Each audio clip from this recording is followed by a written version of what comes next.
Today, I'd like to talk with you a little more about the lasting changes that our family is making and how that affects our home, our faith, our family, and every other aspect of our lives.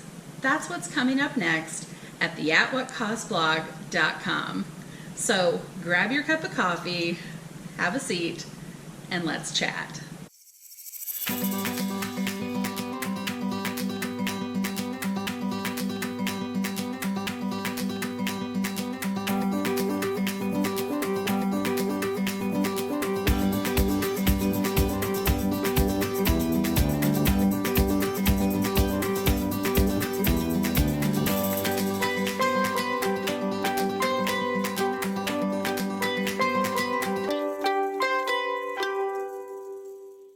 I'm Mary Beth from the atwhatcostblog.com, and if you hear some strange noises in the background, it's probably my Keurig that's on the fritz, making its last final attempt at the rest of my cup of coffee, which I'm already drinking, or the pitter-patter of a few little nails on the floor. That would be my dog, who sleeps about 23 hours out of the day and chose this very moment to be up and awake and roaming around the house. But I work full-time, I have 3 kids, and this is just real life. I'm sure you can relate to this as well. So let's talk a little bit more about minimalism. So for our family, things really hit us about 4 years ago when my husband and I adopted our 3 boys from foster care. And we were not living a minimalist lifestyle. We had a 1,200 square foot home. Every room was filled. And even when our boys moved into our home, we were not entirely sure where we were actually going to put them. So we rented a storage unit, packed a bunch of stuff into it, set up some bedrooms, and our boys moved in. And life turned upside down. We had more on our plates than we could manage, and it really became difficult to do the everyday tasks, let alone parenting. As new parents with brand new children to us, there was not a lot of room for more in our lives. But it really took several years for it to settle in that what we needed in our life was less. I didn't immediately link this to our faith until January of last year, when our Sunday school class started doing a study on tithing and handling money and possessions, and I started to really think about the things that we had and how well we really were stewarding all of the things that God had given us, including our children, our home, our marriage, every aspect of our lives. How much energy was I really putting in to worshiping God or worshiping all of these things? But I spent a lot of time on Pinterest, on YouTube, which I highly encourage.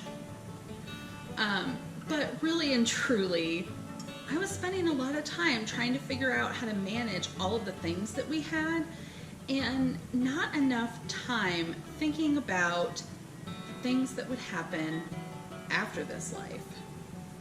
I then did a study on 1 Peter with a group of friends in our home, which was another great way for us to keep our house clean. We had people coming over every week, so I had to keep it clean, and so did everybody else in our house. And I again was confronted with this idea of storing up treasure here or storing up our treasure in heaven. And I felt pretty secure in our faith. I felt like I knew what I was doing, and yeah, I had some growing to do, but I was on a good path. Then we covered Leviticus in our Sunday school class, and again, the onion layers were stripped away, and by the time we finished that study, I knew that we were on the wrong track.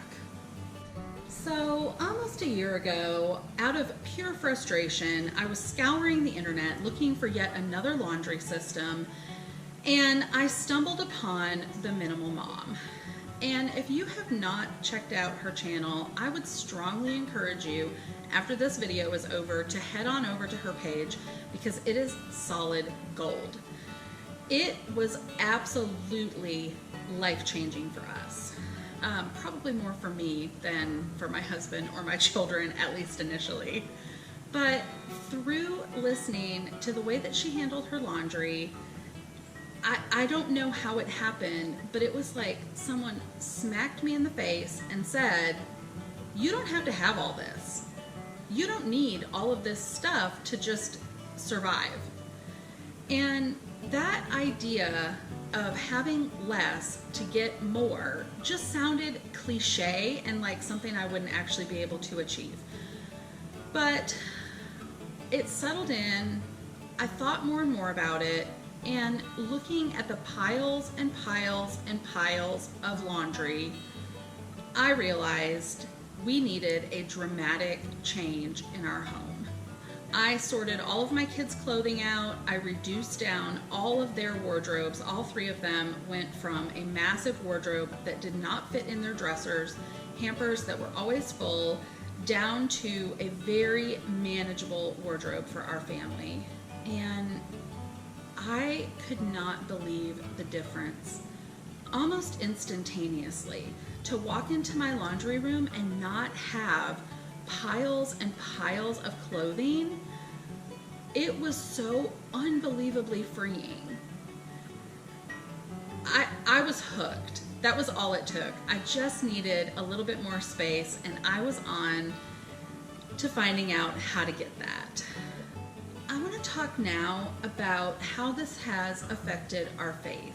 The tagline for our blog and this YouTube channel is to reclaim abundant living. If it is a time of harvest and your barns are full, just roll with me here. It's good. You have enough saved up, you have enough to get you through any emergency, anything that would need to happen. And there is a real emphasis on being self-sufficient, self-reliant, and in control. I began to realize, though, that even though we may be in control of a lot of these areas, there were a tremendous amount of areas that we felt very out of control in. We had little confidence as parents. We weren't really sure what to do when we faced hard times. We knew that we had to depend on God, and we knew that we had to depend on each other. And once we realized that our worth and our value were not tied up in all of the things that we had, it became easier and easier to take things off the plate, to focus more on our family, to manage our home in a way that freed up our time and our energy, and ultimately our attitude. Let's be real here. So much of what happens with our attitude is tied to what happens throughout the day. So if I woke up in the morning and there was no laundry put away, and I had to dig and dig to get my kids the right things that they needed to wear to school, I wasn't happy. And then I would come downstairs and there would be dishes left over from the night before, and again, I was not happy. And by the time I got the kids on the bus and started my work, I felt like my day was already off to a bad start. I deserved a break, and I would use that as a way to indulge in extra cups of coffee or chocolate. We all have that stash. I know you do. I may still have a small stash. Because I'm a minimalist, it's a small stash. It's okay. The jokes are free. But either way, I knew that we would have more time for the things that mattered, more room for Jesus when we had less stuff. And so as this journey has continued, and that was part of the motivation in starting this channel, starting our blog, that I would be able to have a little bit of accountability, and that I could also encourage others out there who maybe understand or know that something seems a little off and they're just not sure what it is. So let me share 2 final thoughts with you that I have had as this journey continues. The first is that as I went through all of our sentimental items, and even the items that didn't seem like they should be sentimental items, they would draw back memories. They would make me think of things that I hadn't thought of in years, and it would make me remember a person that I used to be. And I kind of miss her sometimes, but I slowly realized that hanging on to all of that stuff didn't make me any more that person today, and getting rid of it didn't make me any less of who I am today. My worth, my value is not tied up in the things in our home. Just because something is pretty doesn't mean that I have to own it, and certainly doesn't mean that I have to have it in my home. I can enjoy the beauty of something simply because it's beautiful. And the other thought is that I had spent much of my life walking backwards. I think that's just human nature. We want to learn from our mistakes. We want to do that under the thought of doing better in the future. If we can recreate it or avoid it, then we'd be better off. But I found that it at times would prevent me from moving forward. I would be so hung up on things from before that I had a hard time focusing on the here and now, let alone the after here and now. And I didn't want to do that kind of living anymore. Now, I'm not saying let go of your past and don't learn from your own mistakes. Yeah, you should learn from your mistakes. But I don't want to spend my whole life dwelling on all of the things that I had, or the things that I've gotten rid of, and things that I wish I could do again. That's really the heart of this journey. I don't want to live a life of regret. I want to live a life for Christ. I want an abundant life. But I don't think that means that I need to keep every memento from 5th grade, or every prom picture, or all of the things that I save. I know you have probably saved those things too. And all of our stuff is just that. It's stuff. So I'm glad that you have decided to go on this journey, and I look forward to hearing about your journey in the comments section. If you like this type of video, please hit the like button, and don't forget to subscribe if you have not already, and go ahead and tap that little bell too. You'll be notified of all of the videos that I post. It's totally free, there's no cost, and it really helps our channel to be able to spread another view of minimalism, and of course, another view of having more room for Jesus because of having less stuff. So thanks again for stopping by. I really enjoyed this time with you, and I'm looking forward to seeing you again.